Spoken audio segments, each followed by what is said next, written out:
All right, guys, it is Wednesday night. It is ship chasing. We're going to be hopping in a draft here in about 15 minutes. I thought I was going to have to pump it to get this filled, but the draft is filled, guys. People are champing at the bit here to draft with us. Yeah, it's exciting. I mean, February drafts filling without promotion, I guess, is a good sign for the fantasy football space. That's right. Gretch, how are you doing? Good. Excited to draft. Been actually doing some research this week. So, yeah, looking forward to it. Nice. Getting some in the rookie prospect lab? No, right in I have not touched that yet. I've been writing about receivers, targets per out run stuff, and looking at some early ADPs, and so getting a little bit of a feel for some receivers that I think are interesting at their prices and things like that. Guys I didn't expect to be on. Like I think Allen Robinson is an interesting one, for example. I wrote about him the other day. Yeah, I mean, he's going in like the 9th round or 10th round or something. And I mean, I'm not like thrilled about taking Allen Robinson. He's a very unsexy pick, but it looked a lot like effort all year, right? He was on the franchise tag. Just kind of looking at his whole situation. It was remembering that he's on the franchise tag. He's a free agent. Probably wasn't pleased to be on the franchise tag. The team sucked. The coaching staff sucked. There was all that stuff about the clubhouse not being a great place to be and everything. And the one dude that leaked that like some of the teams didn't like, or some of the players didn't like Matt Nagy, actually hosted a podcast with Allen Robinson. Do you guys remember that? Like halfway through the year, there was some guy. I can't remember who the guy is, but he does a podcast. Interesting. Yeah, it's like his bio after he like had this like report that got circulated. They does a podcast with Robinson. I think Robinson, like, I was looking at it, I was like, dude, okay, his targets per out run were way down. His, all his efficiency was way down. All these things were way down. He's only 28. Like, he's not dust. And I don't know. I was just looking at it like, again, 9th round is really what I'm looking at. He's probably gonna be on a different team next year, but like, you get some early, like, he's not gonna go in the 9th round in August. I don't think. I think he's gonna settle in somewhere else. Probably going to then settle in like, I don't know, the 7th, 6th. People will probably learn from the Kenny Golladay thing last year. I think that's like a decent enough comp that you probably don't want to chase the guy changing teams. But 9th round feels like, there's the Golladay comp right there. But 9th round feels like pretty easy value early on, because if you look at his numbers, every year of his career, by the way, since he was a rookie, he's had strong targets per out run until last year. And like in the middle of his prime, like I think the dude just wasn't trying last year. I think he just hated football. Where do you think his efficient ADP spot should be right now? Like where Robbie Anderson was going in drafts last year? Yeah, maybe. I mean, I probably wouldn't take him there. So if you want to say like efficient or where I would take him, I mean, I think like get up above the 7th, I probably wouldn't take him. I think Anderson was going like 5th, 6th, right? I don't think I would take him like above the 7th. There's just too many good young receivers that I want to take. But again, right now we have. Plus, some of the rookies are. Right now, some of the rookies, I just drafted in an underdog draft. I got Drake London in the 8th round, which is like kind of silly, I think. Yeah, that's silly too, for sure.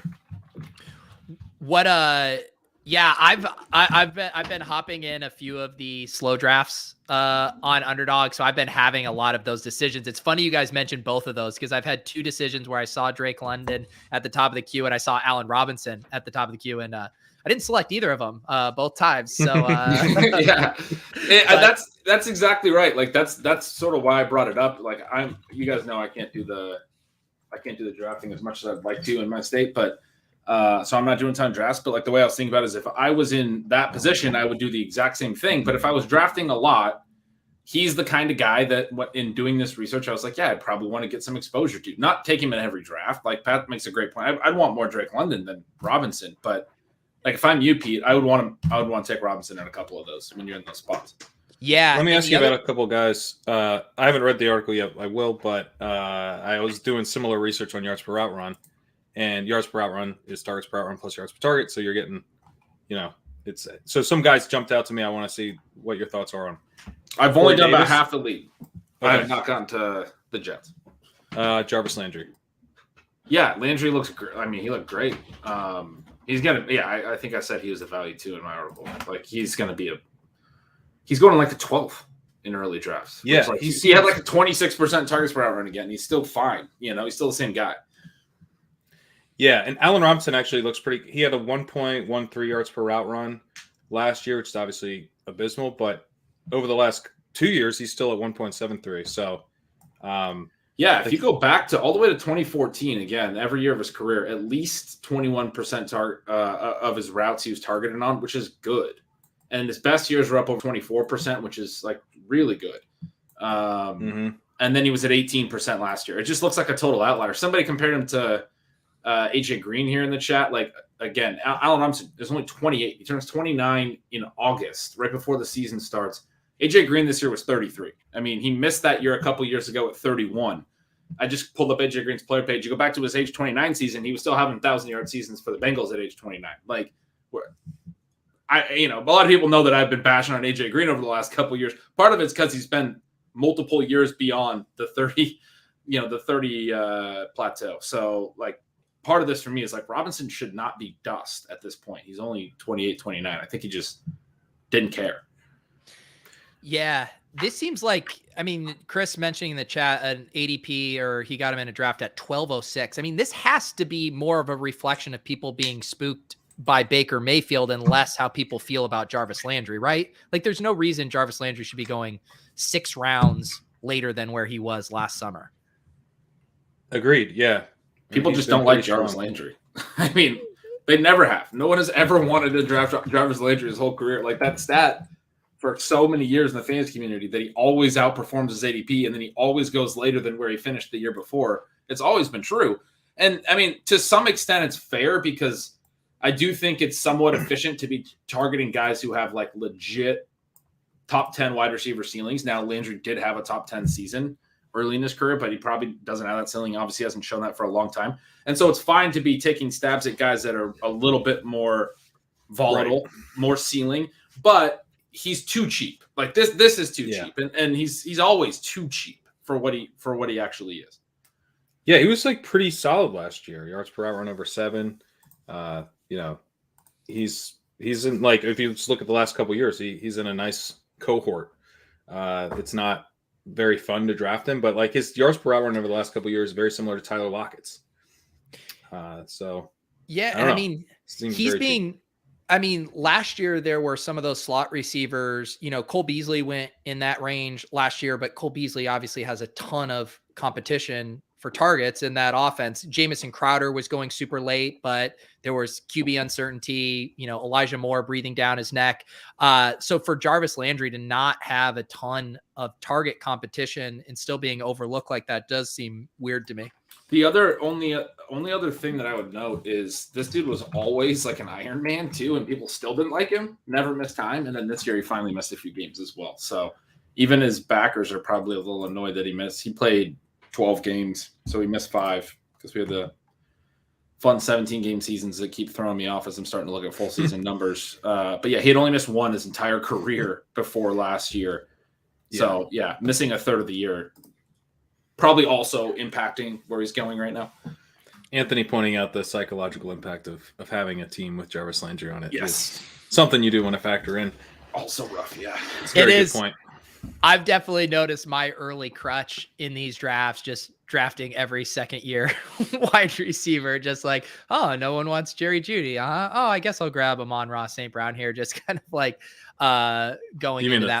third? Sorry, second and third year wide receiver. It's like year. If they're a young guy, I'm just taking them. Well, I wanted to ask you guys about the 2020 class because I think that's kind of interesting if you zoom out and look past this past year and over the last the first 2 years of their career. There's guys like, I feel like all these guys are still pretty clustered together, the guys like Jeudy, Pittman, but it seems like 2021 is weighing much more heavily in people's minds than 2020. Are there any, did you say Pittman as an example? Yeah, the examples would be Chase Claypool, who I think, I'm still very excited about. Potential quarterback upgrade, potential just like style upgrade, even if the quarterback plays overall fairly similar. Michael Pittman had a really nice year, but still looks very similar to Jerry Jeudy and Brandon Aiyuk over the last couple years. Aiyuk's Those would be Aiyuk's real the four. cheap. I mean, he's going in the 8th and 9th on Underdog right now. And I mean, there was a point he was going mid 4th at the peak of wide receiver mania last year.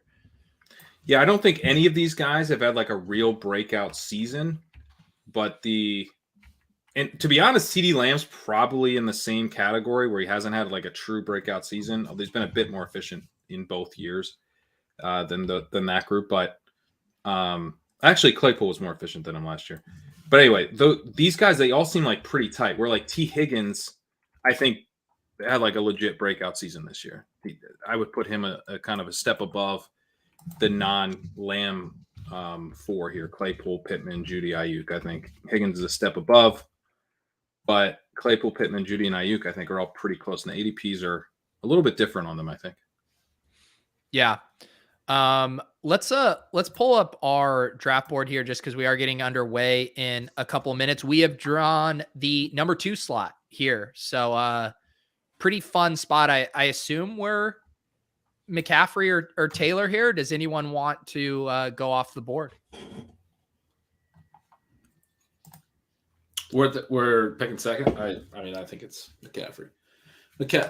I don't know if you looked at his targets per out run, Pat, but I mean, I know he only played a few games, but just absolutely crushed his season highs and all that stuff. I mean, I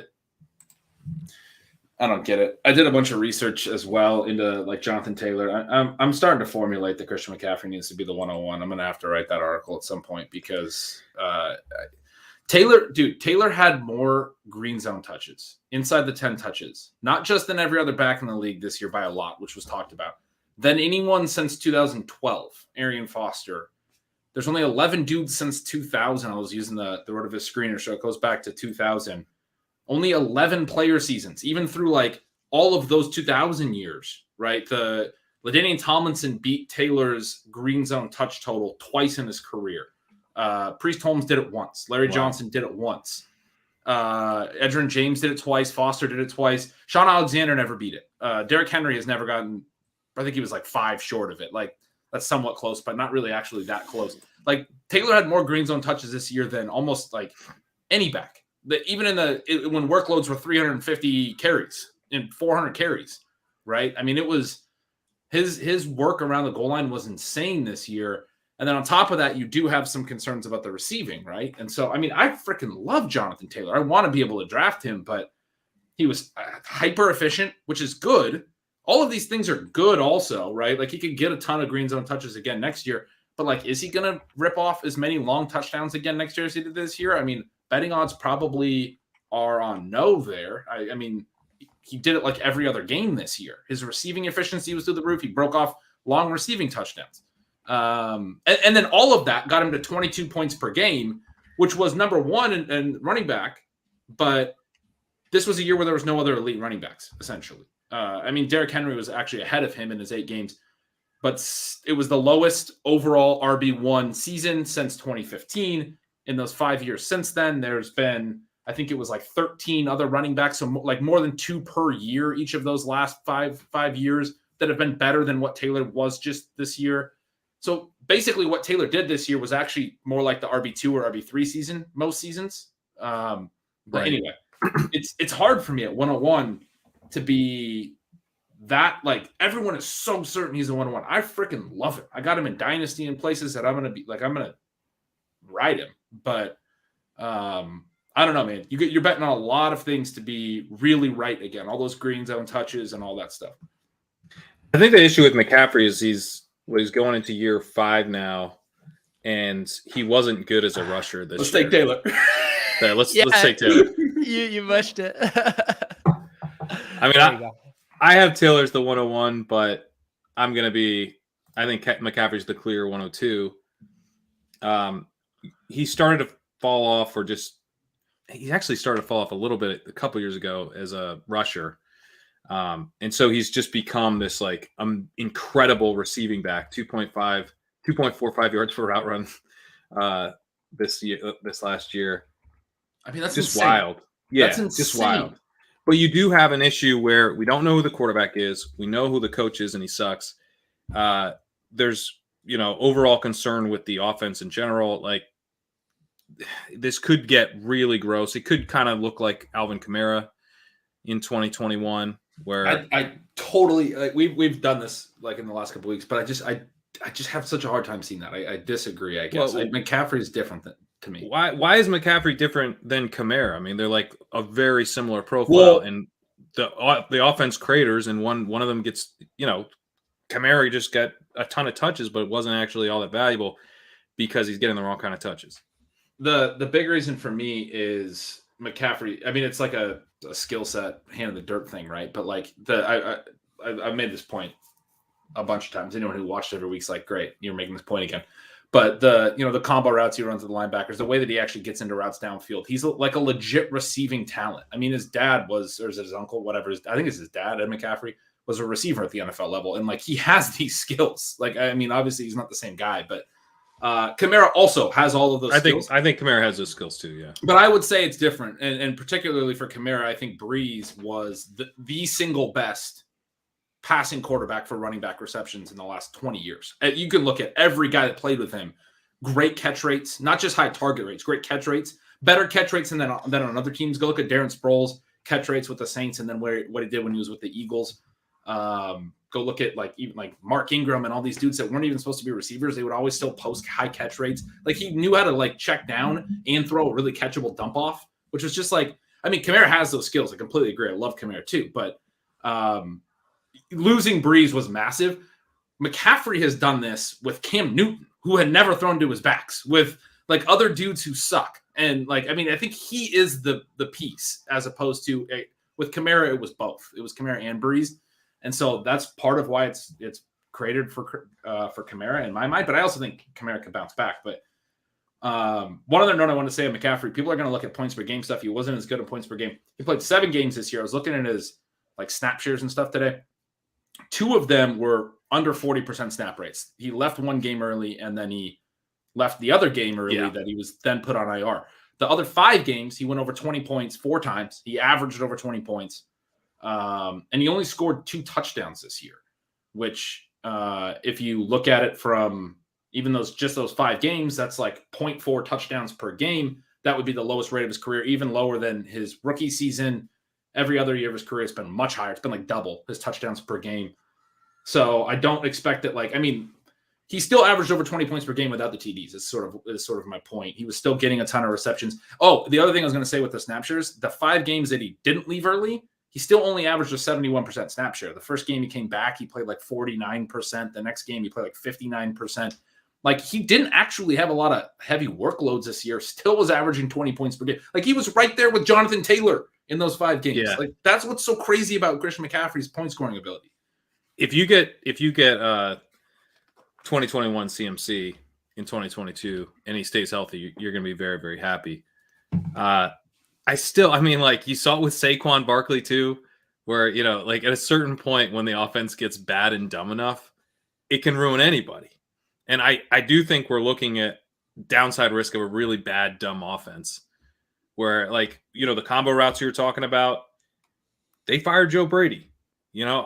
I don't know if they're actually going to be employing him are they going to be optimizing his skill set is my point. Because Rule is starting to really look. Yeah, this is a fair point. I did this with David Johnson, and I was like, there's no way that the new coaching staff, when Mike McCoy came in, it's like, Mike there's McCoy, no way. Exactly. And the template was there with David Johnson more than almost anybody in history. Because the thing with him was he split him out, and he's a tight end, and he was so good. And he came in that way. He came in as basically a hybrid, And he was so good in 2016, and then he got hurt 2017, and then Arians left, and then 2018, McCoy took over. And I remember 2018, I was like, people were asking the same question to me. You're asking me now for McCaffrey. And I was like, there's no way the offense can be that bad. McCoy's not that stupid. I kept saying he's going to look at film on how they utilize David Johnson. Obviously, he's going to watch their film. And then the season started, and we were like, what are they doing? They were like breaking records for 1st and 10 up the middle rush rate and stuff. It was just like so gross. Yeah. Oh. That downside risk exists for McCaffrey in my mind. Sure, I'd still take him over too. The chat was asking too if we even considered Cooper Kupp there at 102. For me, it's a portfolio thing where I feel pretty confident that McCaffrey and Taylor are going to be going 1-2, and that when you're at 1-3 or 1-4, you could even have people who don't want to take Cooper Kupp at 1-3. Like, you're going to have more pockets to get Cooper Kupp, whereas your Jonathan Taylor exposure is going to be completely limited to slots 101 or 102. So to me, it's a portfolio thing. If you're drafting a bunch, like you take Taylor in these spots, because otherwise you're going to be way, way underweight on him. And as much as I like drafting wide receivers early, I don't want to have 0% Jonathan Taylor across a bunch of these drafts. Agreed. And I think he'll probably be more often than 101. Yeah. Getting him at 102. That's the best argument for taking Taylor at 101 every time, is you do still want to draft Jonathan Taylor. Yeah. Full stop. Yeah. Full stop. Like, you don't want to not have Jonathan Taylor. He's very, very good. All right, so we're up next. AJ Brown goes off the board. I thought that would have been incredibly fun if he slipped to us at 211. And then DeAndre Swift goes. So I'll read a few of the names from the queue: CeeDee Lamb, Hawkinson, Gibson, Higgins, Waller, Josh Allen, Kittle, Keenan Allen, DJ Moore. I mean, like a CeeDee Lamb with like a Kittle or Waller sounds pretty interesting to me. Yeah, I was going to suggest waiting on the tight end because, we'll be able to get whoever comes back. Who's the other receivers besides Lamb? Lamb, Higgins, and Keenan Allen are best by ADP in the queue. I'm good with Lamb or Higgins. I'm fine with it, yeah. Do you have a preference on Lamb or Higgins, Gretch? I mean, I think Lamb should be a third rounder. We can take him here. I don't know that I think Higgins should probably be a third rounder too. I don't. Do you want to pick your tight end? I think we'll be able to get our tight end. Yeah. I'll just grab CeeDee. We took Kittle last time. I think it would probably, would it be Kittle? I mean, the Lance stuff is concerning. I think Lamb's a fine pick there. I mean, in terms of where we're at. We needed I think I would have taken T if it was my team alone, but it's kind of a weird reach that you don't need to do. What do you mean your team alone? None of us had a strong opinion on it. Why did you All you had to do was say I wanted T, and I would have selected. As soon as you said that after we took Lamb, I was like, great, we should have taken T. I had zero opinion on it. It's like one of those things where I don't actually have a take to defend it. So I was just sort of like, if I could just like quietly click him, I would have taken T. People are not happy in the chat. People are not happy on Twitter about CeeDee Lamb. I think it's, we're taking Kittle, right? We good? I'm good with Kittle. Yeah, I don't see anyone else jumping out over Kittle for me here. All right. Yeah. Why are people freaking out about Lamb? So I think that seems weird. It's really cost related. People have I've seen a lot of dynasty guys talking about how he was like still by the end of the year he was still like wide receiver 3 in dynasty, which is probably not right. I mean, Jamar Chase, Justin Jefferson, there's too many good players that should be up there ahead of him. But like that doesn't mean he was bad this year. He wasn't great, but they pretty weirdly limited his routes again after Gallup came back. We're sort of in the same place where we have to say, well, if they increase his routes, this could be great. He should have had a 600 route season. He had like 530 for some reason. But that's exactly where we were with Cooper Kupp last year, for the record. And also where we were with Cooper Kupp was on those slightly limited routes, not like a part-time player, but just slightly limited, not the full like 100% or 95% route shares. He was still hitting really strong targets per out run. Those would have been the factors that would have got you on Kupp. Lamb was a notch ahead of Amari Cooper, a notch ahead of Gallup, a notch ahead of Schultz. In an offense that had 4 good weapons, he was the clear guy in targets per out run. Yeah, he's the best guy in the offense. He was. And he was still efficient as well after the target. Yards per target, right? I mean, his yards per out run, what were they like? Have you looked at that recently? I mean, I think it was like I'll pull it up. It's close to 2. Yeah. I have it right here. There's nothing like screaming bad about his profile. It's just that he didn't hit the ceiling we hoped for. So we're in the same spot where we're like, can he go a little higher still with the targets per out run while also adding routes? That's that's a case we were making last year. We have to make it again this year, and it's, it doesn't feel great, but Yeah, like he didn't have over 100 yards since Halloween. He also had a bad playoff game. I get all that. Like down the stretch, it wasn't great, but I mean, the full season numbers are still solid. He had some big games earlier in the year. I mean, I think you're missing the forest for the trees a little bit when you're like, because he didn't hit our ceiling expectations, we're like, now he's dust. Yeah, like, it's simple, right? I mean, so his yards per route run this year, including the playoffs, was 1.94, which is very good. Not as good as we were hoping, but still very good. Yep. So he's come in. He's had really strong yards per route run as a rookie. Got on the field right away. Obviously, looked the part. Was a tremendous prospect. First round pick. Has a good second season. Not an incredible breakout second season. Probably overdrafted in redraft and dynasty, etc. And now we're holding that against him, but that has nothing to do with anything. Going forward, I mean, I don't know. Like I do prefer T. Higgins slightly, but Lamb has the higher ceiling, I think. He's got good quarterback play, and was this past year the number one option in his offense when he was on the field. And so it's much easier for me to see him emerging as the clear number one on his team. I mean, Higgins doesn't really have that path. I mean, the only path is Chase gets hurt, frankly. Or the offense. At best, he's going to be the offense explodes and it doesn't really matter. And we're just arguing about who's the 1A and who's the 1B the whole season. And they're both just having huge spike weeks all the time. And it doesn't really matter. I mean, that's in play given how good Burrow is. But I do think Lamb, outside of that kind of really frothy outcome, Lamb has probably the higher, like, realistic segment. Agreed. And I think the playoffs as well, with the Chase Higgins thing was sort of back and forth, but we've seen Chase really come on again even more in the playoffs. And like, this was his rookie season. It took a little while for him to get his sea legs. Chase is, I mean, I agree with you, Pat. There's a ton of scenarios where they're both very, very good. But Chase is the one that has of the Chase Higgins has the potential to be like a legendary player, right? And then that does make it a little bit challenging for Higgins to be a second round pick. And I mean, he's still going to be really good alongside that, but suddenly he's not just the 1B, he's like the 2, because Chase is a top 1 receiver, or top 2 and not 2, or however you say that. Like Chase could just be so good is sort of the point. Right. Yeah, exactly. I need to give a shout out to Michael Dubner over at RotoViz. So he has put together a best ball tracking sheet for exposures, and he has created one specific to ship chasing stream drafts.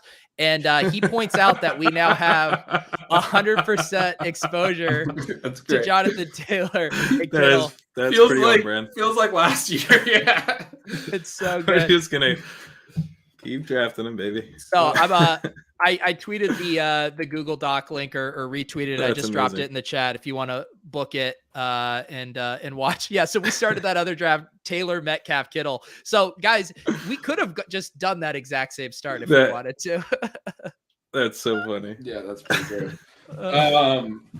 The other thing I want to say about Lamb as well, sorry, to harp on, like, go this deep on it, but I was just writing about him, obviously.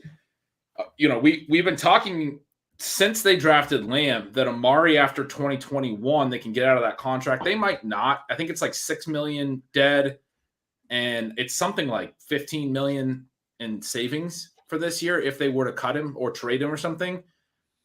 Prior, it was more dead money than savings, but like they could actually free up a ton of space if they moved on from him. If not, the other side of it is Gallup is a free agent. And I think Cedric Wilson showed enough down the stretch that like, you kind of have to think that's what they're going to do, right? Yeah, for sure. One of them. I was looking at prospect stuff, and Cedric Wilson was actually like a very, very good 6th round pick. Like he was one of the better 6th round prospects that I have in my little database. So yeah, I mean, and it obviously, he's a very limited player, just like total slot guy where, you were seeing Lamb playing in the slot before Wilson was getting playing time with Gallup on the field. And then once they had to go to Wilson, Wilson just stole all the slot snaps. I don't think that's great for Lamb. But, man, you'd think like – I mean, the obvious solution would be to bring in a 4th wide receiver and then play Cedric Wilson a little less, But it's probably not going to be Michael Gallup in that 4th spot given the injury. So I do think there's like pretty easy paths for Lamb to mean, why isn't Lamb running 95% of routes? Like that's nuts. Ridiculous. And I mean, I have to think that's going to change. Sam makes a couple points here that, unfortunately, I think I'm going to disagree with both. But because Sam has great thoughts all the time. But he said Gallup missed all last year. Didn't really help CeeDee. I don't believe that's actually true. Yeah, he was best in that early part of the season with Gallup. With Gallup out, right? Yeah. I just pull up the order of his splits app. It's not like a massive difference, but he was definitely a little bit better when Gallup was out. The second one he mentioned was that it hurts when Gallup's out because it pushes CeeDee to the outside. That's what we saw in the playoff game. I think we all saw how bad that went. And so, I mean, I think you can get into trouble assuming that because they did something and it went terribly, that's what we should expect going forward. Like, they saw how bad it went, right? Yeah. I mean, they got a bunch of criticism for that. I feel like they're going to spend the whole offseason figuring out ways to get CeeDee Lamb more involved. It was so bad that, like, I'm pretty sure Kellen Moore's not a head coach because of it. Right. Like, it was, like, that dumb. It was, like, a huge talking point. These guys hear the media. It also could have been Dak Prescott questions. sliding in a Hail Mary situation. I don't know. Yeah. Yeah, that kind of maybe overshadowed the Lamb stuff. But they get these questions in the media sessions. They get peppered with this stuff. Like, they're confronted with it. Like, it's not just us sitting here talking about it. I don't know. I think it would be crazy for us to see CeeDee Lamb playing on the outside all next year if Gallup's gone and not them, shuffling guys and moving guys around, spending basically the whole offseason with their wide receiver coaches figuring out exactly how to not do what they did in the wild card round, which was just pigeonhole him. All right. We're about to be on the clock. I'm going to toss out some of the wide receivers, just listing them off as they're listed in the queue. Chris Godwin, Michael Pittman, Robert Woods, Tyler Lockett, Elijah Moore, Brandon Cooks, Devonta Smith, Michael Thomas, Brandon Aiyuk, Thielen, Amon-Ra St. Brown. Anything jumping out there? Who was the first one? I think I just liked the first one. Godwin, Pittman, Woods, Lockett, Elijah Moore. I kind of like Lockett. I'm fine with Lockett. I'm good with Lockett. Yeah, I mean, tight end. I'll just read. I mean, Goddard, Fant, Thomas. So I'm not seeing anything worth reaching there. Running back is. Let's do Lockett, but can you guys just see Hassan yelling at his screen? He's just like, he writes "oi" in all caps. He's just doing this with the CeeDee Lamb pick, not Godwin. And then the CeeDee Lamb pick, he was yelling in all caps too. As far as the running back is super gross. Jacob, CH, Elijah Mitchell, Fournette, Chris Carson. But yeah, wide receiver, I guess the only other, Pittman, Elijah Moore, Devonta Smith would probably be the other guys I would be intrigued by coming back.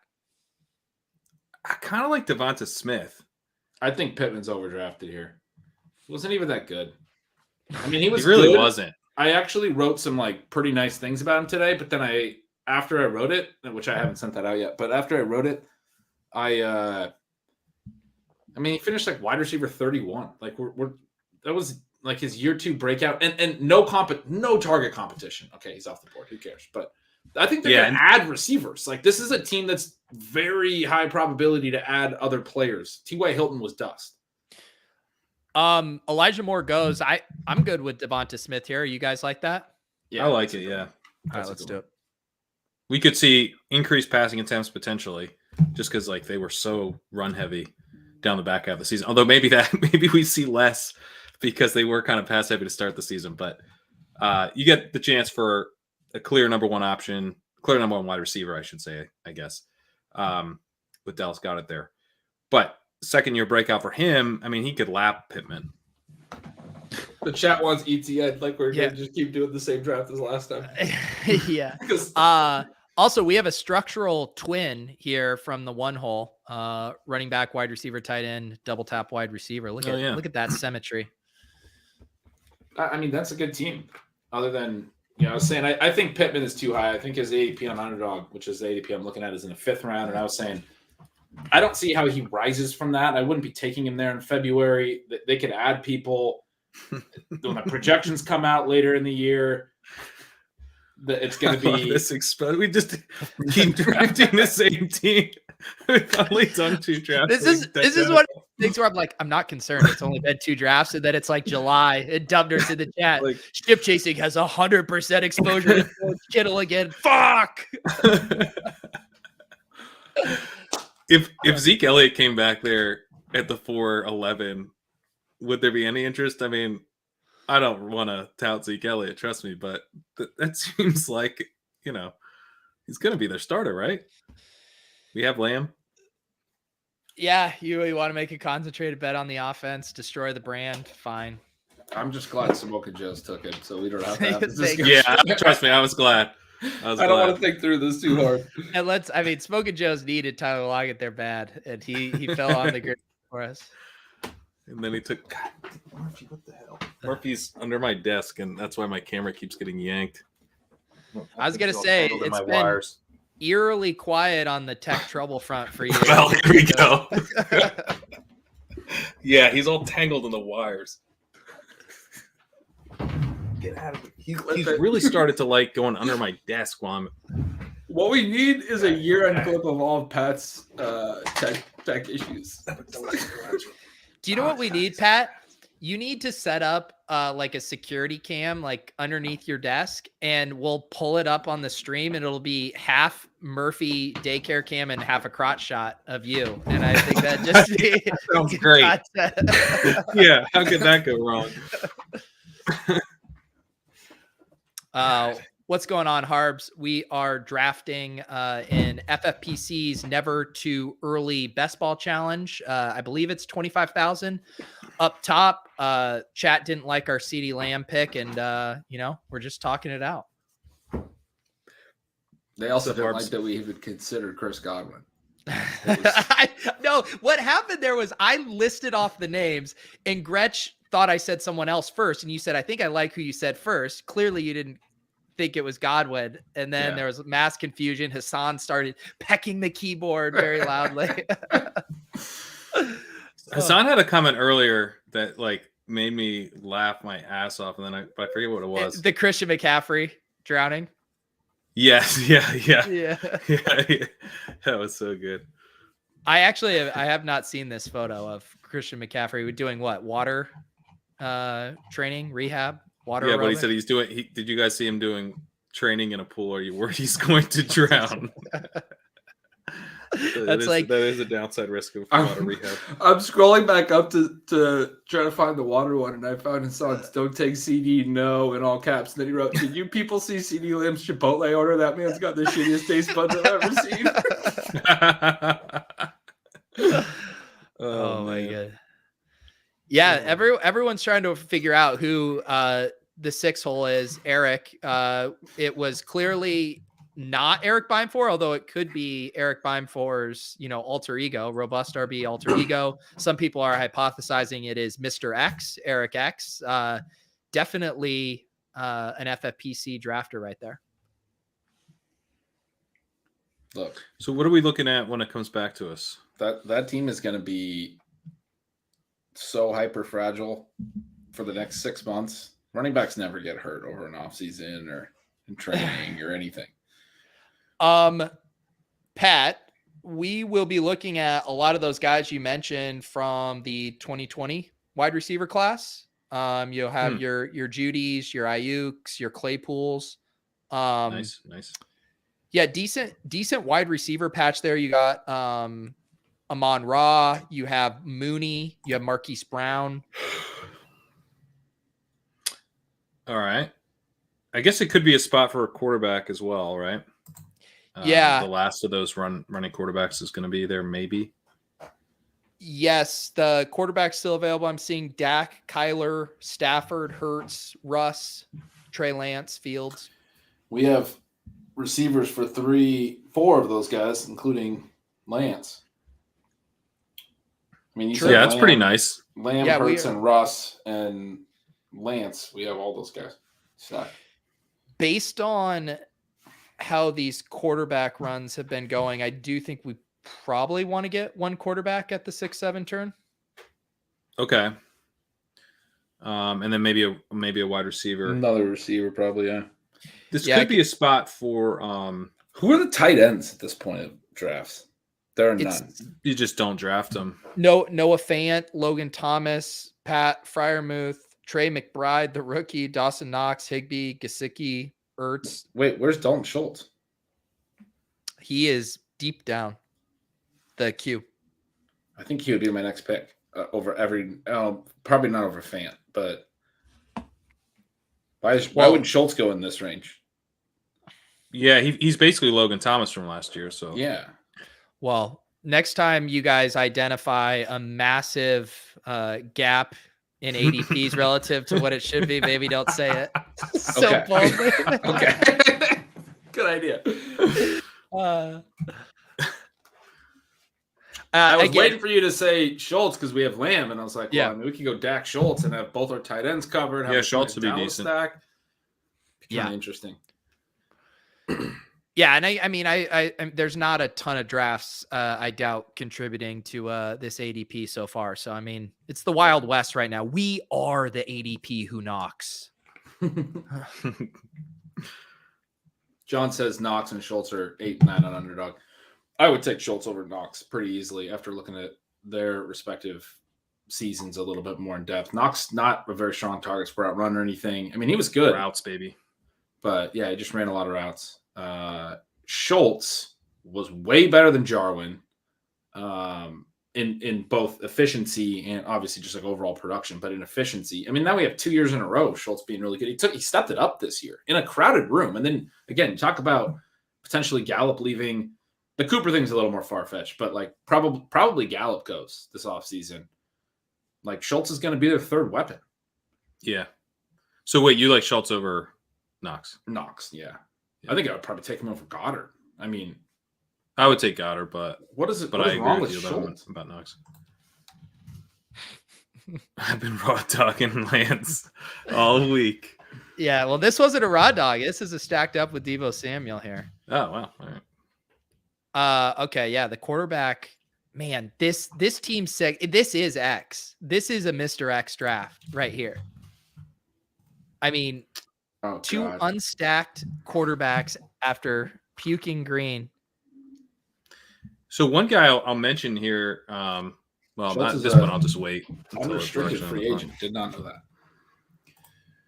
He is, but that's like one of those where I don't know. I mean, obviously, no one's a guarantee to get re-signed, but feels like it, right? That's like the most obvious re-sign ever. Like Schultz wants to come back. You would assume he's not going to cost a ton. He's worth more to Dallas than he is to anyone else.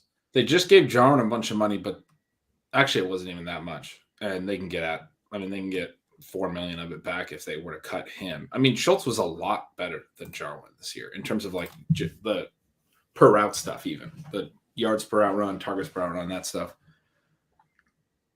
Also, they drafted him, and like, is there a team in the league that's more willing to overspend for their own players than Dallas?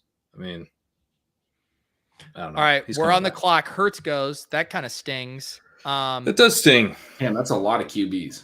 So one guy I'll mention, Breece Hall. Seems like kind of a nice little. Let's do it. ADP. He's like the RB1, right? Yeah, he's the RB1. Do you guys want to grab Russ first? QB starts to get pretty gross. Yeah, we can grab Russ. Is this guy going to grab Russ, you think? I was just looking at that. I mean, he is our structural twin, but he doesn't have any obvious stacking QBs right now. But I mean, after Russ, you got Fields, Watson, Rodgers, Cousins, Lawrence. I think Russ is worth taking there. Let's grab Russ, and I think we like our options still at other spots. Right? It would hurt to lose that stack, I think. Just so to weigh the decision, I wait. Is Doug he will because he is me? Doug is in the room. Doug is in the house. So how do you stack up Breece Hall? Nuts. His response to us taking Russ was nuts. I think people are. I don't know. I think people are way overreacting on Russ. But yeah, I agree. Russ is still good. What are your thoughts on Breece Hall versus those other wide receivers. So you have Aiyuk, you have Judy, you have Claypool. Yeah, I'm fine going receiver too, for sure. I know nothing about Breece Hall, so I'm Breece Hall's he's like David Montgomery or something.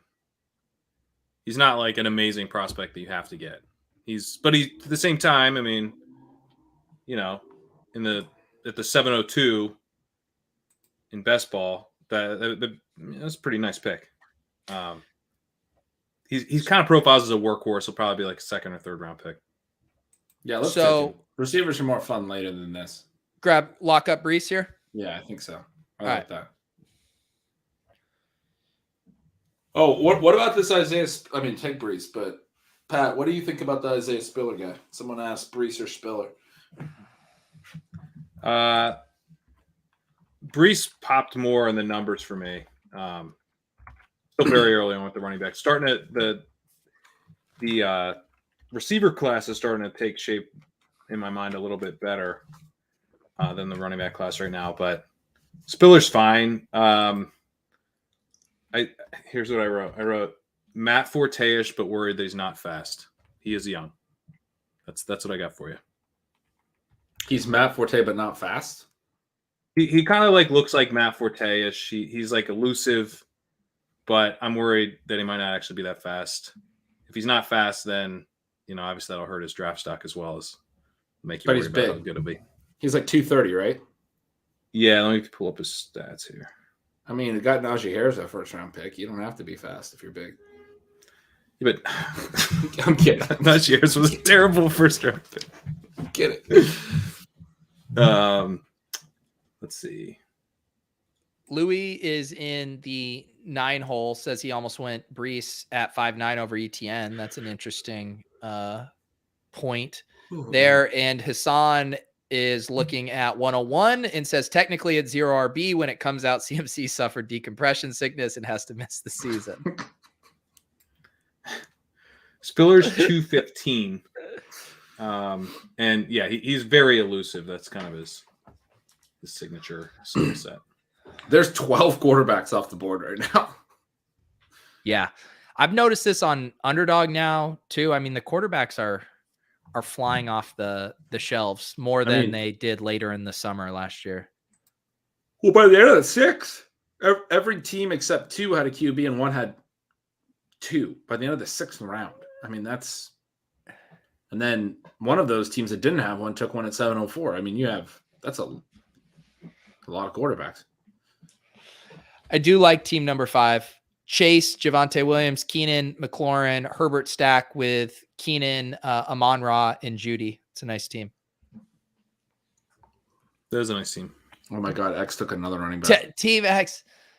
I mean, this is incredible. It's incredible. I do sometimes take for granted, kind of saying the scoring settings and the roster settings. Should I have done that at the top of the show? No, don't ever do it again. I'm so glad there are still people like this that exist. It's good for the ecosystem, as they say. We got to zig when people are zagging. You know what I mean? There are 5 teams in this draft, 6 teams in this draft that have 1 running back. We have 2.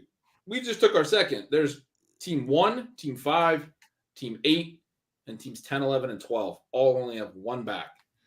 I mean, it's tough to draft in those types of rooms when people are doing that. And, who did it? Who did this to our beautiful drafts? Is it you, Gretch? Well, team 6 is helping us. Making our team life 6, a lot better. Team 6 is the only guy helping provide some running back liquidity in this room. By the way, you want to talk about targets per route run?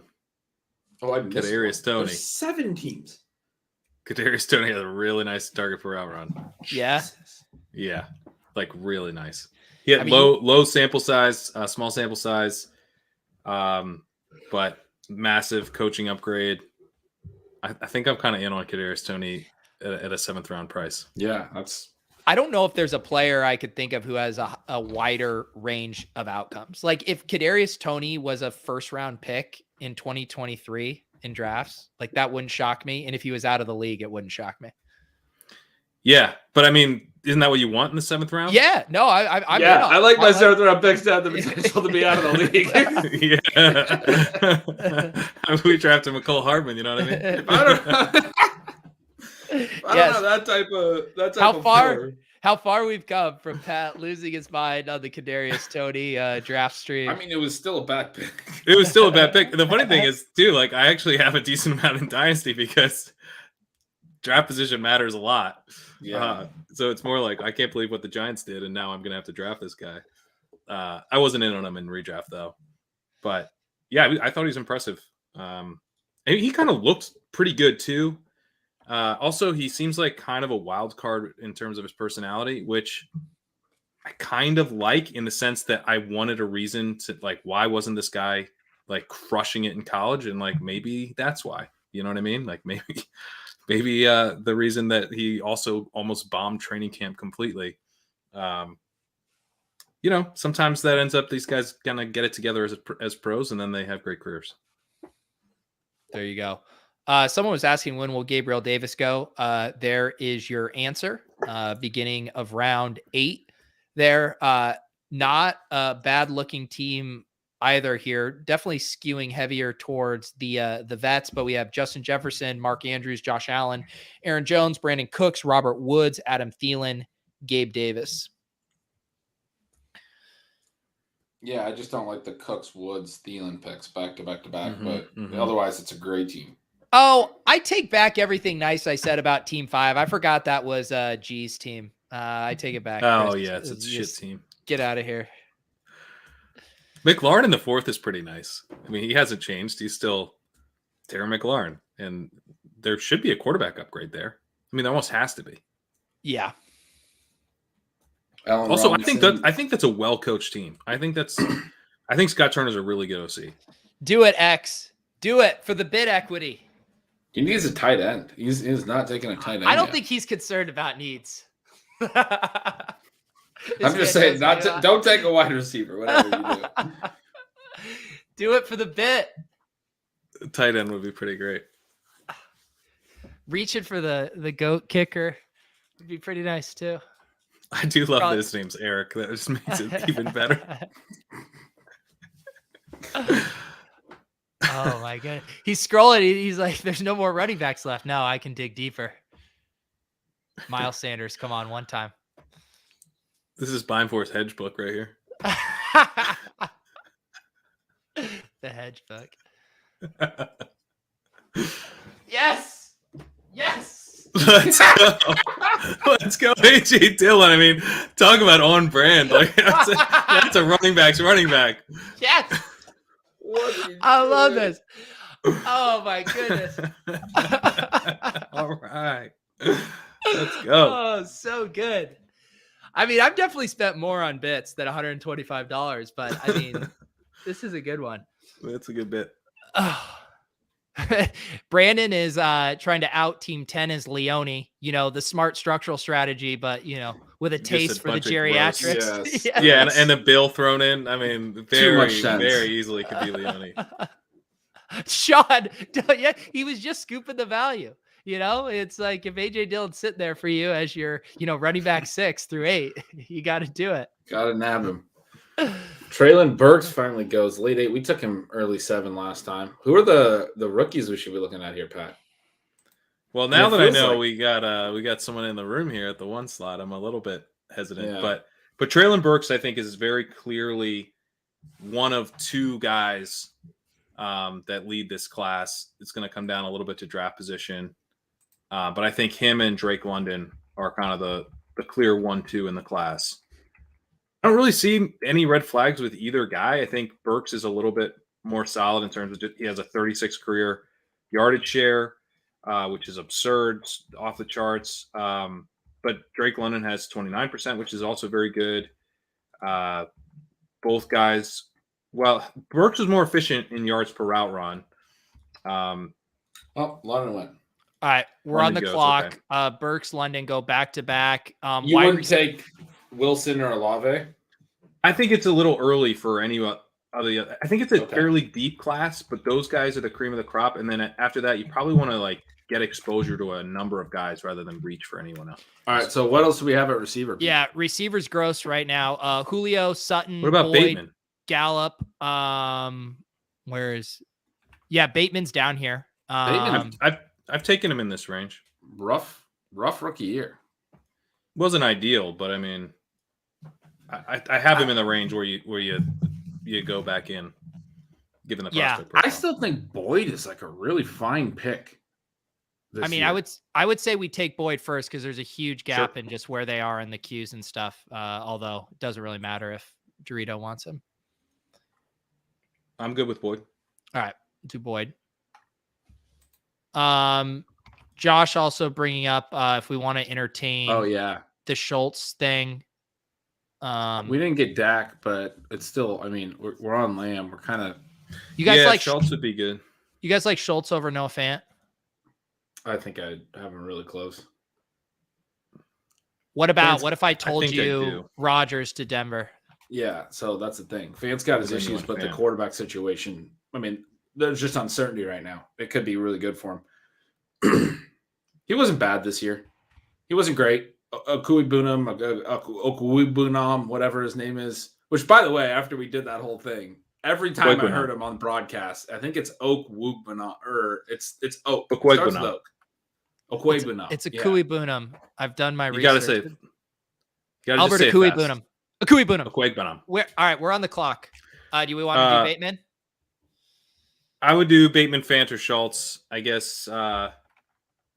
Don't do the thing where you're ambivalent. I select a guy and then you're like, if it was my own team. I think we should probably go Schultz. Yeah, we already have the Dallas. Schultz. Then we're done at tight end. Yeah, I like being done at tight end here. He's a good pick. And I'm gonna talk you guys into Bateman 1,000 more times this offseason. So yeah, we'll get our Bateman exposure. Bateman is not a guy we're gonna have trouble getting exposure to. I'm definitely concerned about Baltimore's routes, or pass dropbacks overall. I mean, it's it's a little bit played out, obviously, but even looking at Andrews when I was doing the looking at the yards per out run, targets per out run, all this stuff, we knew he had all this in him. We knew he had the targets per out run ability, the yards per target ability. It's just that he never run more than 350 routes in a season. His route share went up this year too. He was over 600 routes. He almost doubled his previous career high in total routes run. That's why Mark Andrews was good this year. The question is, do they even drop back 600 times next year? I mean, they didn't even drop back 500 times. Either of the prior couple of seasons. Obviously, there's a 17th game to factor in there, but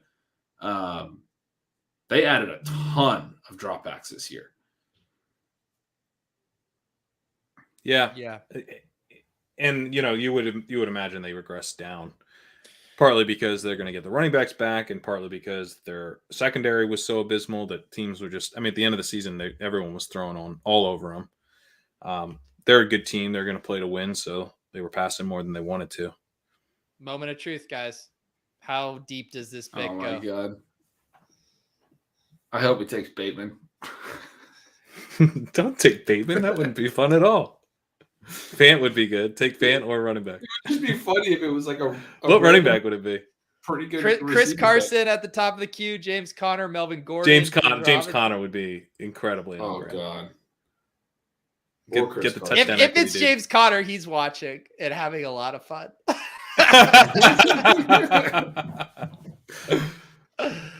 James Conner.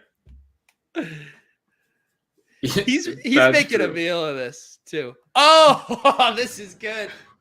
I'm a little ahead of you guys on the board. Noah Fant. Yes. Oh. I thought he took Penny. No, but I mean, this is an ideological draft here. Yes.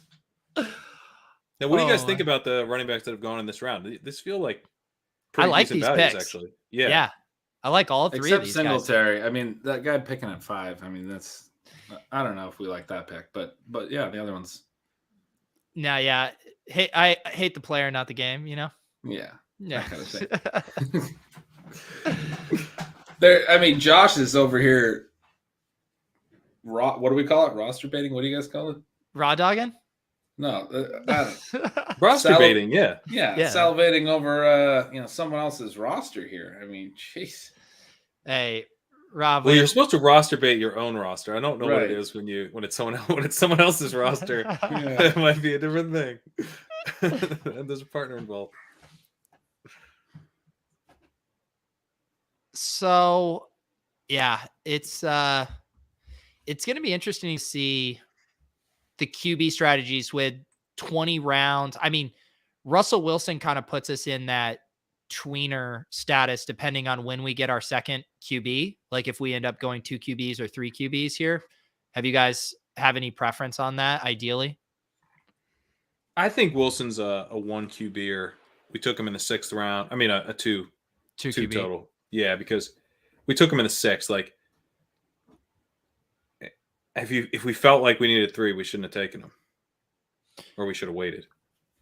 Yeah, and we don't have, there's not really any other stack potential, at least on our roster as of now. Quarterback still available: Watson, Trevor Lawrence, Tom Brady, Derek Carr, Tannehill, Tua, Mac Jones. I'm Zach gonna Wilson. wind up not like high on, but somewhat interested in like backdoor Jaguar stacks. I think. I mean, there's a real advantage to team building with having a rookie QB contract, right? That's just like such a trump card. This time last year, the Bengals were coming off a 4-11-1 season. They had a lot of talent, but you get a top pick, you get so much cap space and roster flexibility. I mean, I think the Bears too, a little bit to a lesser degree, but if those new coaching staffs can, I mean, all you really have to do when you have a rookie QB is get them up to like league average play. And I mean, that might be too big of an ask for some of these guys, but you're going to be able to build around them. I mean, like, there's so many teams that this has happened for. Josh Allen, when the Bills blew up, was a great example. Mahomes, when he won his first MVP, or maybe his only, was like a QB 15, I think, in fantasy. Like, we were all still a little bit low on their offense. Lamar was late and low, and their whole team was good, and he won MVP. And the point is, like, the biggest profits from a team perspective, breakout teams, are often these rookie QB teams that they build around. They're able to add a lot of talent. They're able to add a lot of reinforcements in the offseason. I don't think the Jags are nearly as good, and like Trent Baalke's an idiot, but like they're really Doug cheap. Peterson isn't exactly inspiring a ton of confidence. No, but they're really cheap. Dude, if it was Leftwich, I'd be fully on board with this take. But it is hard for me to imagine the Doug Peterson led Jaguars just ripping through the league. Doesn't that seem hard to imagine? Yes. I don't think they're going to rip through the league at all, but they could be good. I mean, they're going to be drafted like they're a terrible team all offseason. I mean, I do agree with Ben's point. I mean, things changed. So people were so down on the Bengals after last We weren't. season. I mean, we were drafting the Bengals.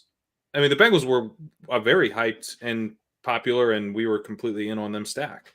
Well, I should say there's a difference, I think, between being hyped on like garbage time fantasy potential than like thinking they were, Super Bowl contenders still. Yeah, sure. But I guess, I guess like, and maybe we'll talk ourselves into them, but it was easier to see the case for the Bengals because they had this really high passer that were expected. Burrow looked good before he was hurt. T. Higgins looked good. Obviously, once they got Chase, it's just like really easy to see the fun Bengals version. Even the Bills thing, Josh Allen was going high that year. I agree with you. I guess I mean more from a team success standpoint and then how that can trickle down because the Bengals were like 80-1 to go to the Super Bowl. I think it was, or 75-1 or whatever. The Bills came up quick, right? The Chiefs came up quicker than we expected. There's a lot of people that were really, really high on them too. They were exciting that offseason. The Jaguars maybe aren't that team. My point is just that we bucket it, right? We're like, this team's bad. But like, how sure are we that Trevor Lawrence is terrible? Well, can I test your theory? Yeah. What about the Jets? I know. God damn. I actually thought about that when I was writing about the Jaguars today. I was like, you can apply this to other teams. The Bears. I don't know if I want to apply it to the Jets. You can apply it to the Bears is very fun and easy to apply to. In fact, I would say that's probably the number one team for me, unless you want to count the Niners. But yeah, I think it's easier for me to see the Bears. But the Jets, I mean, Corey Davis can play, Elijah Moore can play, Michael Carter can play, Zach Wilson probably can't play. But what if he can play? Like that's the one that's a little easy. He's in a better system, I think, to like play to a subpar quarterback's strengths, as we just saw Jimmy Garoppolo go to the NFC Championship game. So, I don't know. That I was pretty disappointed with like the Jets overall, and sort of like I thought maybe that Shanahan system would help Wilson as a rookie. It did not. Wilson might just be terrible, but I think Lawrence might just be bad too. They have a big part of this is that they did have, it. No wide receivers through 10. Oh my God, he went Bravo. tight end. Too good. That's impressive. That's Too impressive. good. The Jags have the second. If you go over to overthecap.com, you can just click on salary cap space. Part of this take is the Omni Fantasy stuff we talked about last week. We'll be talking a little bit more about next week, I think, too. But I'm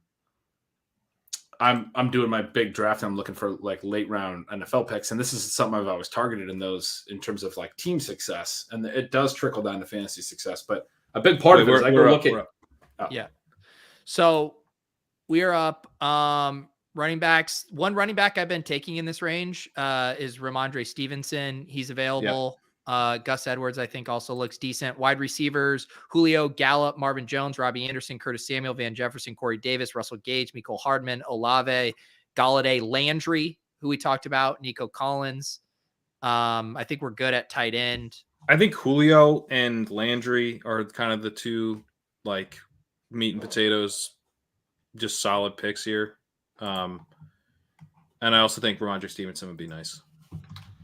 What do you think? I'm good. Regardless, I think a little. Should we grab Ramondre for the need? To make sure we get. Let's grab Ramondre. Okay. Greg Warshaw is stepping up here. He donated $5 to the stream and says he's doubling this every round. Eric doesn't take a wide receiver. Come on, Eric. Eric's sliding my DMs, whoever you are. Let's broker a deal. Exponential growth here, Eric. Don't ruin it. I know Greg is feeling flush because he had a very nice takedown, a Pro Bowl DFS takedown, if I recall correctly. I think he won the 222 on DraftKings. Oh, yeah. So shout out to Greg and thank you for this additional sweat. So yeah, I mean, we were just talking about how Landry is mispriced. Yep. I think I prefer Landry to Julio. Is that crazy? I'm good with that. No, I don't think so. All right. I prefer Landry too, I think. I like it. Okay. Yeah, I'm trying to just see here. I mean, wide receivers getting real gross. Prayers up for Eric. Yeah. All right, let's do Landry.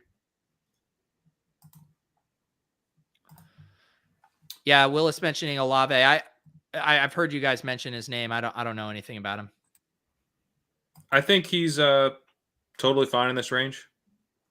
I think when it comes back, Landry to me just feels like truly mispriced, and Julio feels a little bit like a value here too. I think I would have liked going a rookie here too, like him or who's the other? There are other high. So the guys. Wilson, are any of the rookies gone? Oh, Garrett Wilson went. He did. Yeah, we should take him. Yeah, Olave's going to go. Rookies that are left, we're getting into alphabetical territory for rookies, but Olave, Jamison Williams, David Bell, Jahan Dotson, Devon Williams, Dontario Drummond. Yeah, so I have I really wish Jamison Williams hadn't torn his ACL because he would be in the mix here. Olave, David Bell, Jahan Dotson. That's probably the guys. And then Sky Moore. Sky Moore is honestly a guy. Way to bury the lead, dude. He's like a really it all depends on draft position. He could get, 4th or 5th round draft slot. And I mean, kind of ruin it, but if any scouts are watching that highlight tape we saw last year, they're going to see he's going to be a 6th round pick. a dude, that does things that aren't that impressive, really. Yeah. Yeah. I think I tell you what, I'm still going to be into him if he's a 4th round pick, and probably if he's, I mean, I don't know, maybe I'll talk myself into some cheap darters if he's a 5th round pick, but if he's like a 2nd or 3rd round pick, I think we're talking about him as like a late 1st round rookie pick type of guy. He's a 11.4 ADOT. He was not an underneath guy exclusively. Very efficient in yards per route run. 2.92 yards per route run over his career. Come on, that's awesome. Eric did it again. Greg, oh my bust god! Out those Pro Bowl bucks, buddy.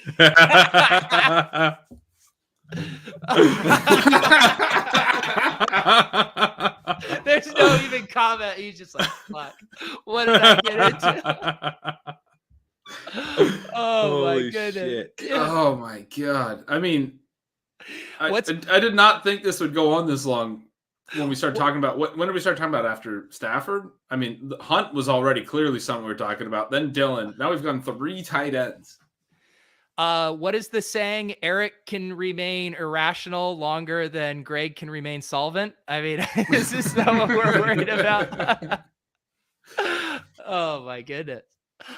So I want to share something real quick, if anyone actually cared about that point. But yeah, this is the cap space page from Over the Cap, and I just want to make this point that, I mean, like, you got guys that teams that are way over, right? And there's some maneuvering that can happen and all that. But I mean, look, like rookie QB, rookie QB, rookie QB, rookie QB, rookie QB. Like, that's the Bengals are in the Super Bowl and have a ton of cap space this year, a lot of maneuverability. I don't know how I feel about the Dolphins, but like that's part of it for sure. The Bears actually somehow don't have a lot because they're the Bears. But I mean, they have a lot, but not a ton. Like, this is a lot of cap space for some of these teams up here that, I mean, you can do a lot with. You can make your roster look a lot better with 2 or 3 key, good defensive players. You can remake your offensive line. There's a lot of things you can do over an offseason. And you have a top draft pick. You're going to bring in a potential rookie producer right away. So, anyway, that was sort of my... No, pull it back up. There was something I wanted Pat to see. I was close so quick. All right. Bottom left. How dogs cry for help. 3 warning signs. Dog is. What does it say? How did you get the same ad? Like, what are the chances? That's Murphy. Murphy paid for this ad. Murphy did. He literally did. That's like that's like Murphy's exact hair, but just a different color. So he just used Photoshop to make me not realize it was him. There you go. That's amazing. Josh pointed out that Rotoviz comps Sky Moore to Diggs and Antonio Brown. So, oh my god! So Rotoviz is in. I would also mention that if you want to talk about Diggs and Antonio Brown, you should also talk about Rashard Higgins, Equinemius St. Brown, Isaiah Hodgins.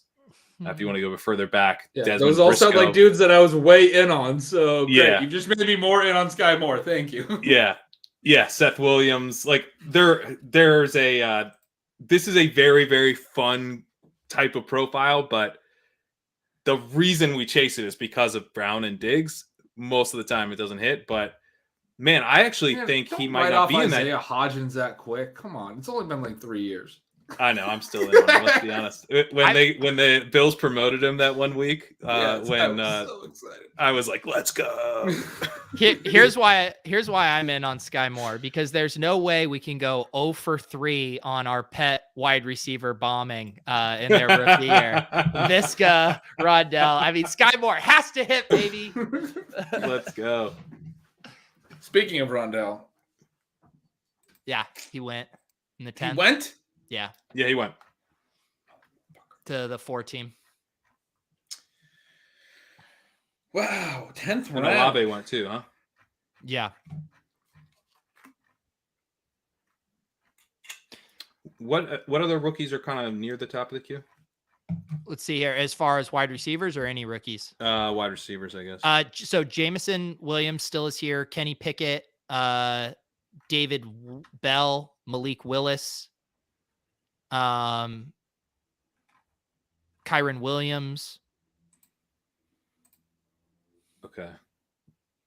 Dotson, is he there? I believe Dotson went. Did I miss that, or is he still here? No, Dotson's still here. David Bell would be pretty nice. What's his TLDR? He actually is a Purdue guy, so played with Rondale. 3-year player, broke out. He's 6'2", 210, 31% career yardage share. Solidly efficient, nothing crazy.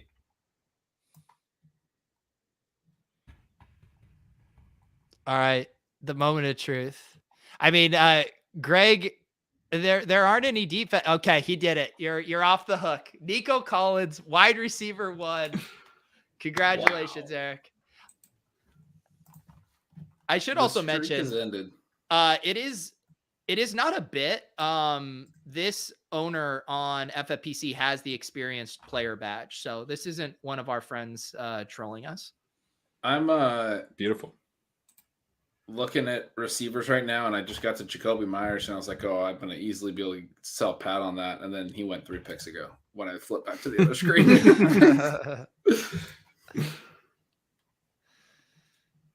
Nico Collins.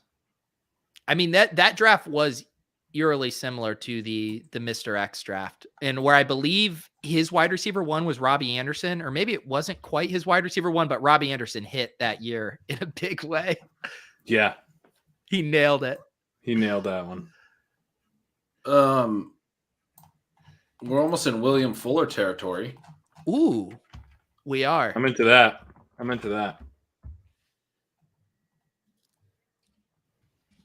Yeah, no one's been.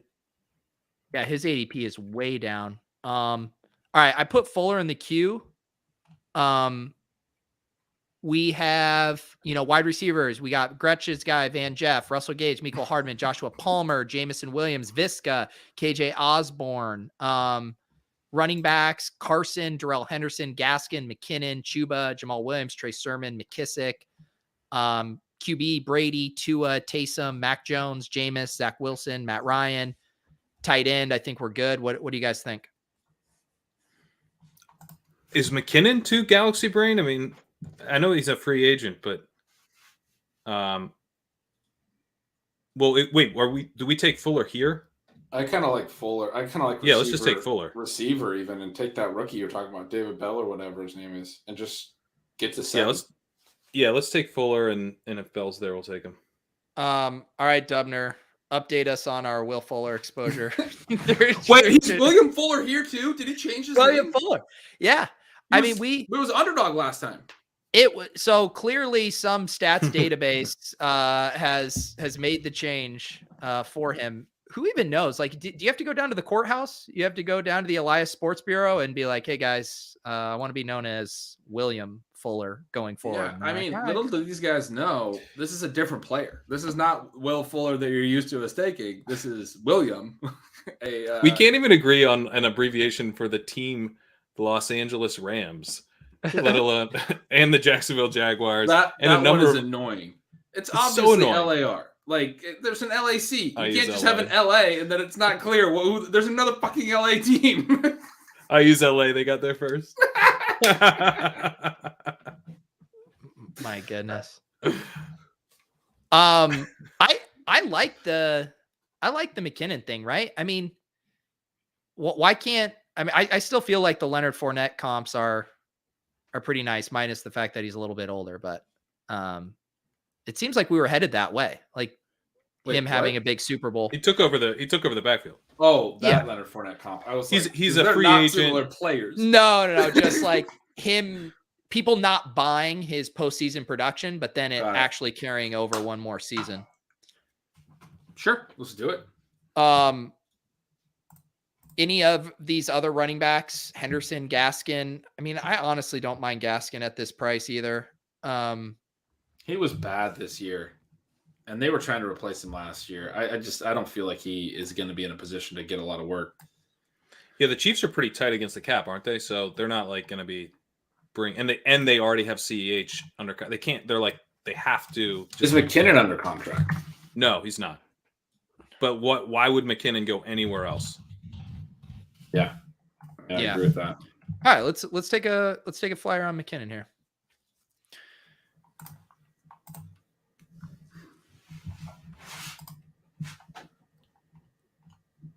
This is a very I like point. that play. I mean, I didn't even know the comp you were making because I already forgot the fact that he was so heavily used in their, couple playoff games. But he looked good. Their offense looked better with him in there. Good. Yeah, I like it. It would be so difficult to be a watch the tape bro when it comes to running backs. Because it's just like you watch these guys for years. You're like, yeah, I don't know. There's not much left here with McKinnon. And then you just watch him, play the Chiefs offense. You're like, holy cow, this guy looks incredible. And it's like, wait, what changed here? His hips got more jazz in them. There you go. It's an improvisational nature to his hip fluidity. Yes. Also, they're just throwing to him with some. I mean, what he had route rates of like 70%, 72%, 75% in those games. He was their number 3 wide receiver, basically. He was running more routes than Hardman, more routes than Pringle. I mean, that was sexy. I mean, that was what everyone talks about with Andy Reid offenses. That's why people were so high on CEH was exactly what we saw from McKinnon. And it's like, probably means CEH sucks because McKinnon's making it look really easy to just be the space back and go get 10 yards on like a little flare. Yeah, by the way, CEH did not have a good yards per out run in college. He was a high volume receiving back, but not one that was all that efficient. And he was with Joe Burrow, Joe Brady, Jamar Chase, Justin Jefferson. Like, I don't know. There's probably 50 college backs that could have done what CEH did. Yeah. I mean, part of that's retrospect. Part of that we just don't we don't know where the talent is, but it's generally safe. But we want to adjust a little for retrospect. I mean, I was talking to Sean and talking about I thought it was so bad that the Panthers fired Joe Brady, and his comment was like, well, we probably know now that he wasn't really the reason LSU was so good. And I was like, oh, that's maybe a fair point. Now we know that Burrow's really good and Jamar Chase is really good and Justin Jefferson is really good. Like, they just had 3 incredible players. I mean, he wasn't like saying that too extreme. Don't quote me on that, but I think it's fair to use that retrospect analysis is the point I'm trying to make that you're saying for CEH as well. Like, yeah, he was not the guy that defenses were worried about. We know that. They had Jamar Chase and Justin Jefferson on the same freaking college team. Those are the 2 best receivers in the NFL right now. Isn't that crazy? Into their career, 1 year into their career. I got an important announcement here. Uh-oh. Mr. X took our guy, Laviska Shenault. I know. Wide receiver too. They wanted us to. It's sad when the robust RB guy has more conviction in our guy than we do, but that's where we're at right now. I mean, I guess you can go that heavy anti-receiver when you know you can get Viska as your wide receiver too, right? That's the thesis of the play. Can't really. I'm still gonna be drafting Viska, and I think we all are. Yeah, unfortunately, because it's just emotionally, I don't know if I can take it, but I'm gonna do it. I'm gonna do it. We drafted Mecole Hardman last year. We're drafting Viska. Oh yeah, he's a better pick than that. I mean, he actually had like solid targets per out run and all that stuff, like Viska did. You're getting a much bigger discount on Viska, than you did on Mecole as well. Yeah, because Mecole went from like a 7th to like a 9th, 10th pick, and Viska is going to go from like a late 6th to what 12th or 13th. Yeah, for sure. The chat is going to hate us all summer when we do this again. Watch us. We're gonna do it. Get ready to roll the clip, boys. I'll be the rational one again. I'll be underweight by about July, and then I'll post a screenshot of my exposures, and then you guys will all call me fraud. You're a fraud. You were right last year. I forgot about that. Yeah, you were right to be a fraud. Getting bullied by Davis for not having enough Viska. That's so good. Oh, now Ronald Jones goes. God, this is a bad stream for the brand. Wow. Yeah, wow. Rojo. I like the McKinnon pick, but I think I'd take Rojo over him. We could have kept our 100% exposure up. Yeah, with the free agency thing. Although, I don't know. I mean, McKinnon, like, he's already in the spot we're hoping Rojo finds. So it's sort of like, what are the odds that McKinnon resigns versus Rojo lands in, like, Atlanta or whatever? But also, like, Rojo's young, and he's going to play wherever he goes. Yeah. I don't feel the same way about McKinnon necessarily. Right. McKinnon could just bottom out into nothing. Right. We should probably think about our second quarterback here. I mean, if we made this bet on Landry, do we want to double down with Baker Mayfield? Other QBs. Is he going to be the QB? Oh, did Bell go? Bell went. Damn. Yeah, QB's getting thin. Brady, Taysom Hill, Winston, Kenny Pickett, Carson Wentz, Goff, Mayfield, Davis Mills, Malik Willis, Sam Howell. Then it starts to get real gross. And I do think we have to watch out for the one hole grabbing a third QB with those as his two. I mean, but isn't it Sky Moore time? Yeah, sure, but I don't think the one hole is going to take Sky Moore. Yeah, we can take a QB. Let's take a QB. Do you guys have any other preference over Mayfield? Mayfield? Who are the other ones? I mean, the only guys I think you could entertain would be Goff and Davis Mills. Yeah, then take Mayfield. That's. I think it has to be Mayfield. Yeah. Yeah. We already have Landry. Let's just do it. 23 QBs off the board already. I think. God damn it! We're gonna have to get a Sky Moore video made. I'd like if he had better highlights. Daniel Jones is off the board. Good Lord. That's actually probably going to be a fun pick. What rookie running backs are left? I can tell you, running back rookies only: Tyler Algier, Brian Robinson Jr., Kennedy Brooks, Master Kyron Teague Williams. Yes, Rashad White's available. Did we like for some where does he tend to go? I like him. He's a he's going back. Higher. Yeah, I was just going to ask you about him. He's going higher in underdog. I'm looking at the ADP here. He's the next guy after. I mean, Kyron Williams and Jameson Williams and David Bell. And then Rashad White's the next rookie on their list. Yeah, let's go ahead and take White then. We could use another running back. Okay. Kyron Williams, we got to get a little bit more hyped about. Where did he go? I think he might be pretty damn good. He went, the round before us to Team 4? Oh, yeah, there he is. Yeah, he might have been a better pick than McKinnon. Yeah. All right, so Rashad White. Let's do it. All right. Also, before I forget, want to wish happy birthday to our guy Connor, aka Drico, out. Today is his birthday, so shout out to him. You guys know him as the man who took down FFPC's big best ball contest last year for 100,000. So happy B-Day to Drico. Happy birthday! It's Colin Kelly's birthday too. I guess it's everyone. Oh yeah! Oh wow! I think that's how it kind of works in Ireland, where they just kind of time their pregnancy. Does everybody just get born on the same day? Yeah. So what would this be, right? What's 9 months ago? Here we're going to figure out. The Irish summer. New Year. It's the summer. It's one of the only sunny weeks in the whole goddamn island. It's where they all emerge from their straw huts and just make love in the fields. Stone. My bad. I was trying to do my best, Hassan, and wage war against another country. It's I am Irish by heritage. I can tell sometimes.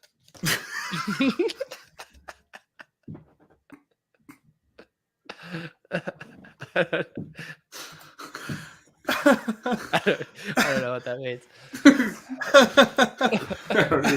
But it's provocative. Gets the people going. When's your birthday, Pat? It's got to be coming up. April 23rd. Your parents stayed in that straw Wait, a little it's gotta longer. be coming up because I'm Irish.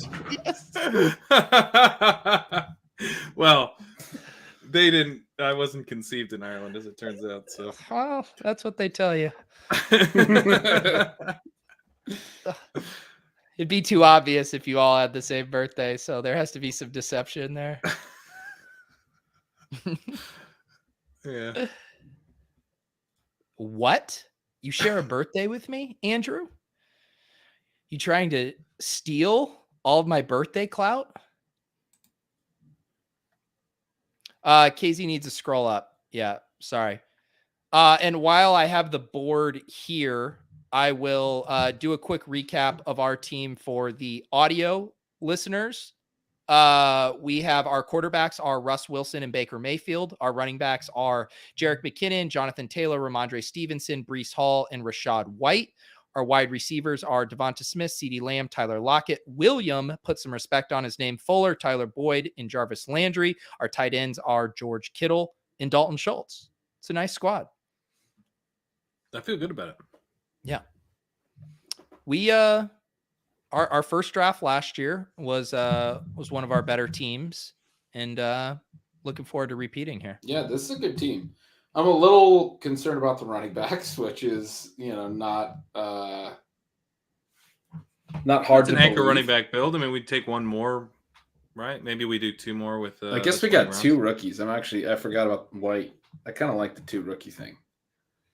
I think we're in fine shape. Yeah. Oh, what? Sky Moore went? Team 4. Yeah. Wow. Wow. Heartbroken. No highlight reel for you. Partly because there's no highlight reel at all. I mean, you expected him to last to the 16th round, Sky Moore? I mean, it was now or never time. A guy got mad on Twitter, and he said, because I said, someone asked who was on the thumbnail. I said, generational prospect Sky Moore. Guy was really upset. He said, what? Is this a parody account? And I told him to watch the tape. And I think our conversation kind of ended there. Is Jahan Dotson available? I believe so. Yep, he is available. Our guy X took his third QB before his third receiver. Locked in Terrace Marshall, though, as his third receiver, who had like a 12% target per route run, and that's not good. Terrace Marshall had a real bad debut. This guy's really taking zero wide receiver to the max here. Got to get that third QB locked up when you go QB in the 5th and 6th or whatever he did. Yeah, what it was, Burrow, Stafford, and then tacking on Matt Ryan. But at least Matt Ryan gives you a lot of rushing upside kind of at that spot. It does, yeah. It gives you a lot of flexibility. All right, Sterling Shepard's actually probably going to wind up being his best receiver. Sterling Shepard's a good pick. Yeah, that's probably going to be like the Robbie Anderson where we make fun of this team, and then it's like Sterling Shepard becomes like God's gift to man. He shouldn't be going that late. That's silly. That's a nice value there. De'Ami Brown did not have a good year either. He did not. Running backs. Let's see. So Trey Sermon, Nyheim Hines, Donta Foreman, Sony Michel, Zach Moss, Kenyon Drake, Mike Davis, Justin Jackson. Oh, I got a fun receiver for later. Who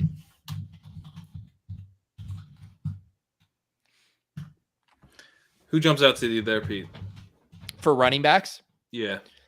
I am kind of intrigued by Donta Foreman.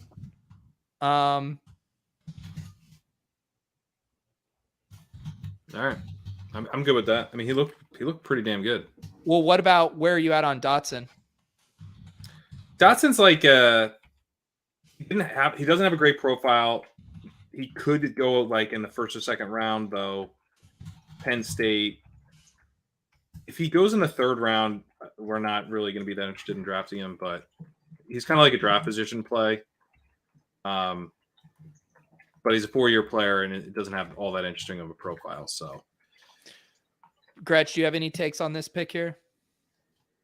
No, I was just typing in our private chat. our pick for like the 18-19 turn that I'm excited about. So whatever you guys want to do here. Oh, gotcha. Let's do Foreman. I like that, Ben. I think he went, Ben. No. Yeah, he did. You gotta be kidding me. Where? In the 7th round. You're fucking kidding me. In the 7th round? I don't see him on here. I'm fucking with you. Yeah, that would be ridiculous.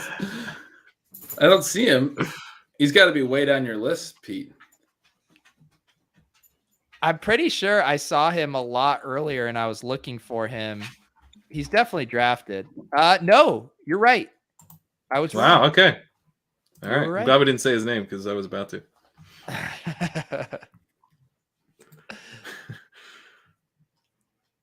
All right, chat. Everyone gets one guess.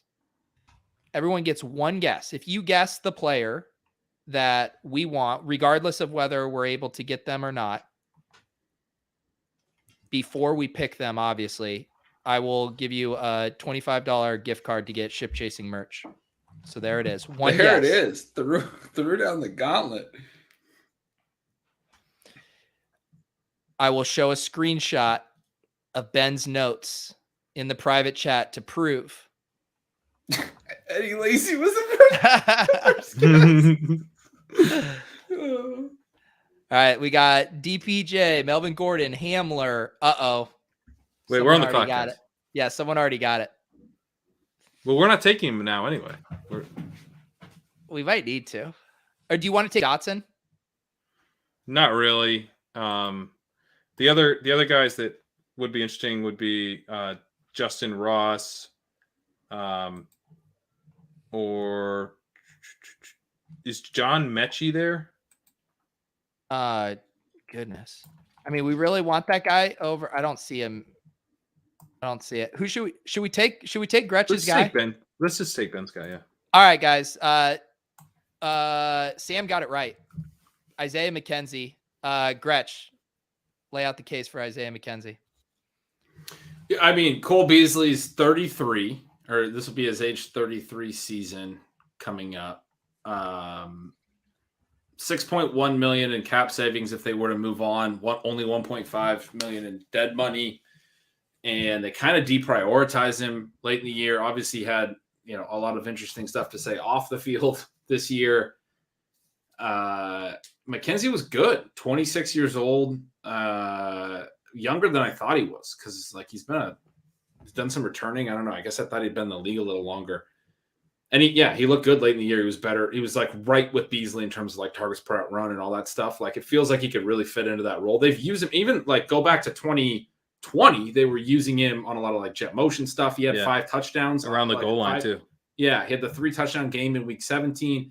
Then this past year, he does some positive stuff. Good guess, Sam. But I mean, Bills are going to be a really pass heavy team. Probably not going to have Emmanuel Sanders back. That's why everyone's high on Gabe Davis. But I think McKenzie, you get to the 17. I thought maybe we could even get him at 18, 19.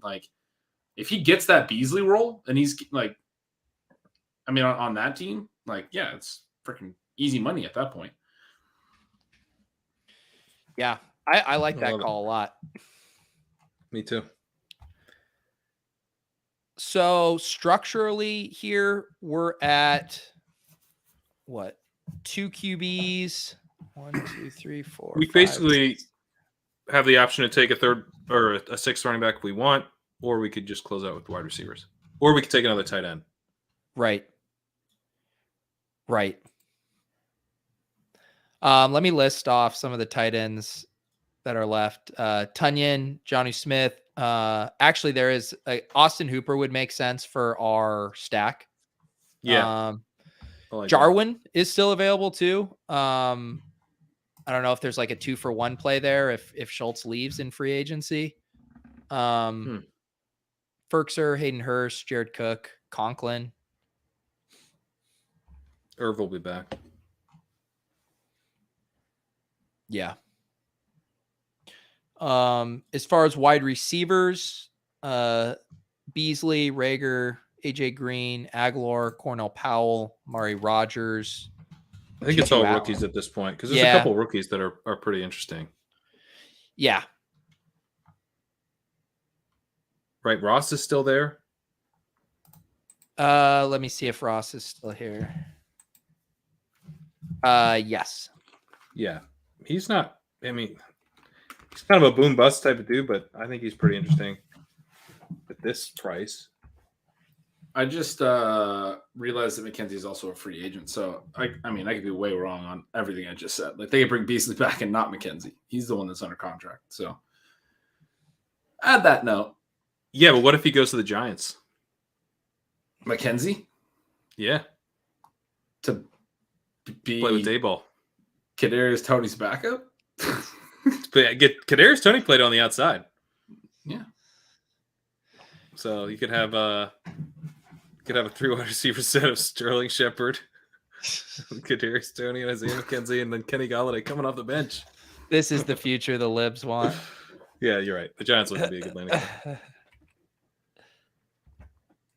spot. Go ahead. Yeah, no, I'm with Kennedy Brooks. First time. John was asking me about Deontay Harris earlier because I posted in my post the top 20 targets per out run guys that played at least, I don't know how many games I did, 8 games or 12 games or something. And also ran a certain number of routes per game or whatever. And Harris in those cutoffs, Harris is like 5th in the NFL, right? Like he was a part-time guy the whole year.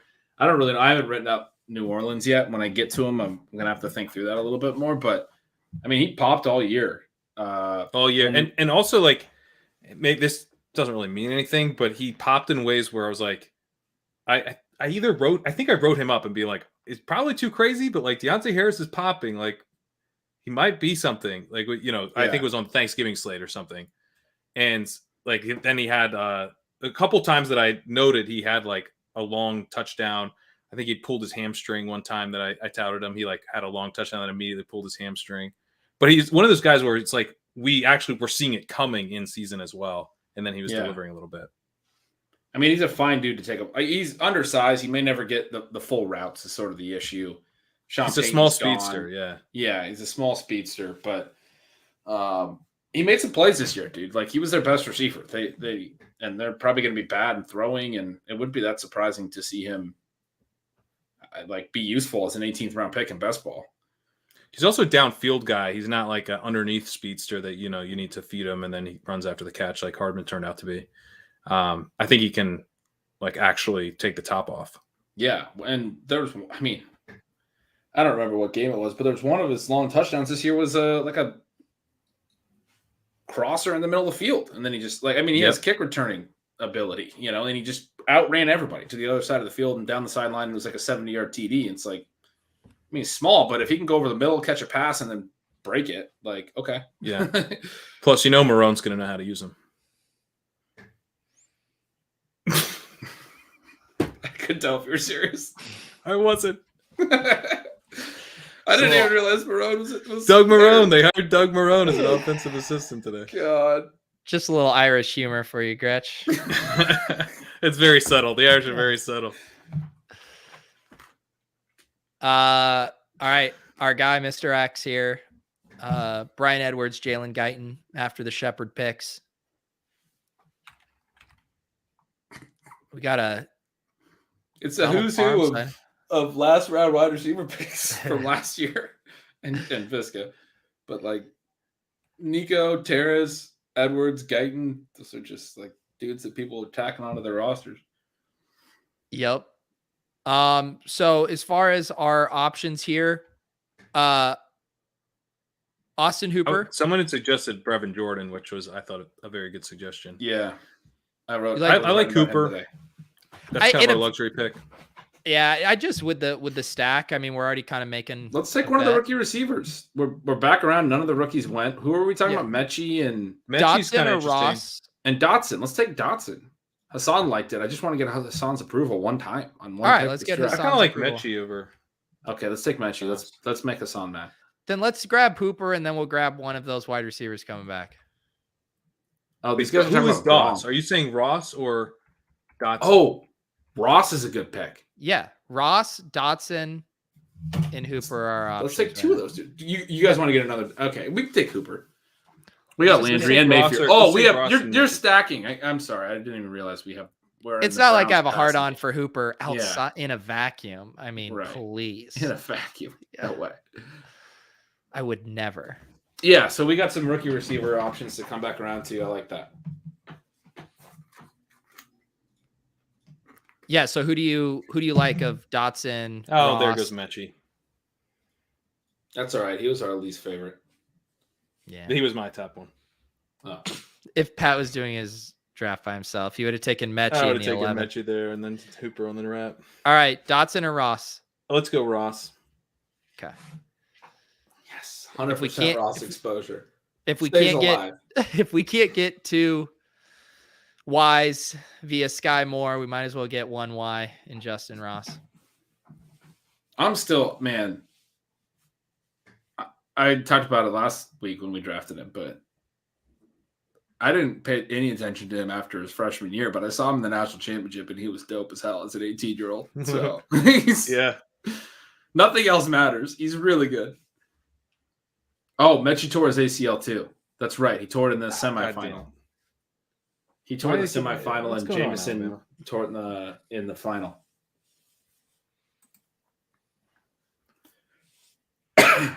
Yeah, they don't tell you that in the box score scout. Still digging in here, guys.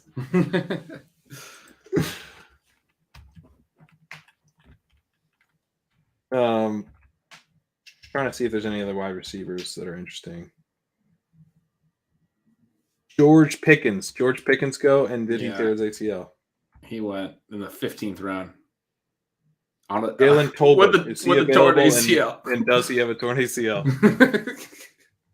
Are his knees intact? Is he available with both knees? My bad. The Mechie tore in the SEC championship, it sounds like. God damn it.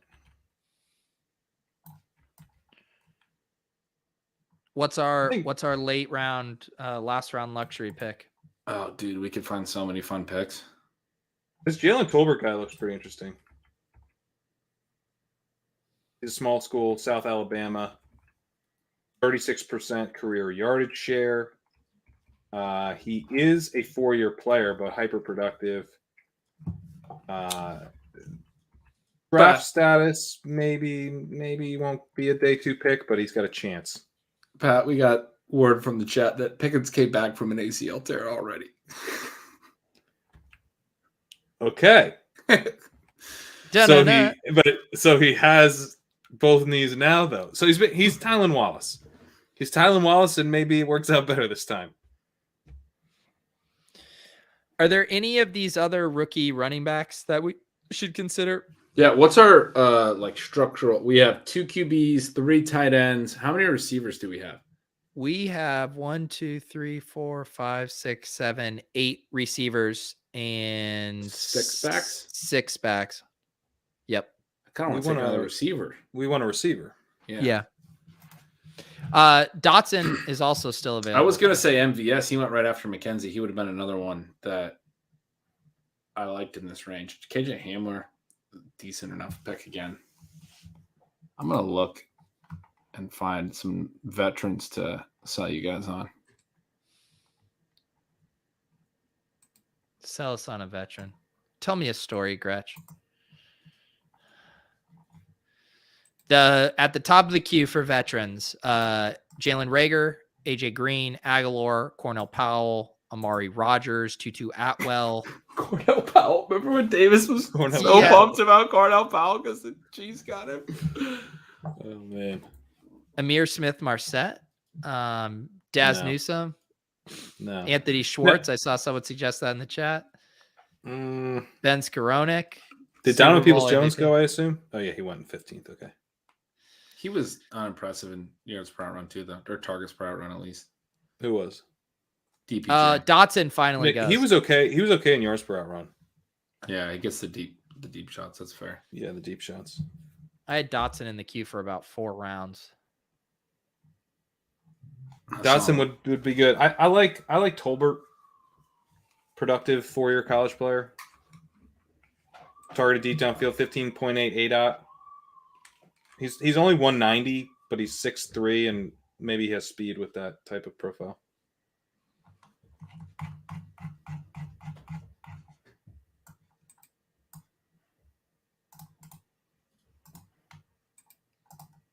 Is Sam still in your head with the AJ Green pick, or have you guys separated?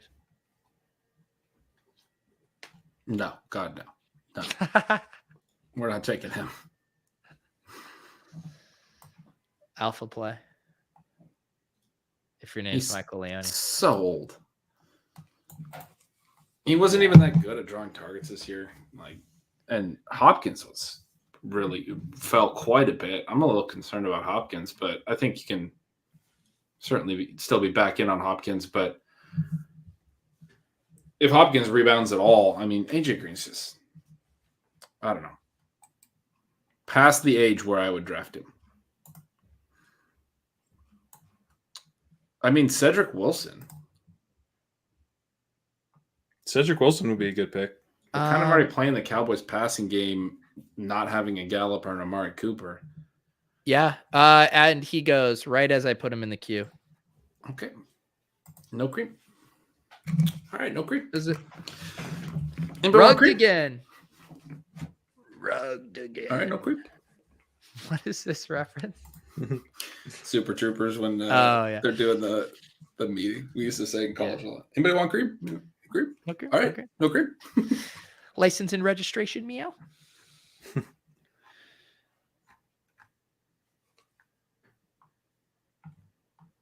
I will say I do feel, and maybe I'm just ADD, but I kind of miss the on both Underdog and FFPC the 18 round format. Yeah, the 20 starts to. Well, and it's longer clocks, which has helped us talk through our picks more. True. 30 seconds is tough, but yeah. It is been a helpful long for the draft. streamers. But better for the streamers to do 18 rounds. So, double-edged sword here. They give and they take. I'm not finding anybody that's exciting. Yeah, that's why we should take this guy who I already forgot his name. Jalen Tolbert. It's important that we take him, even though I can't remember his name. Jalen Tolbert. Yeah. I think it's a pretty solid pick. He's like the most productive 4-year Okay, guy. what Jalen Werdemer is that? I mean, what is that last name? Sounds like the name of sounds like the name of a sailboat.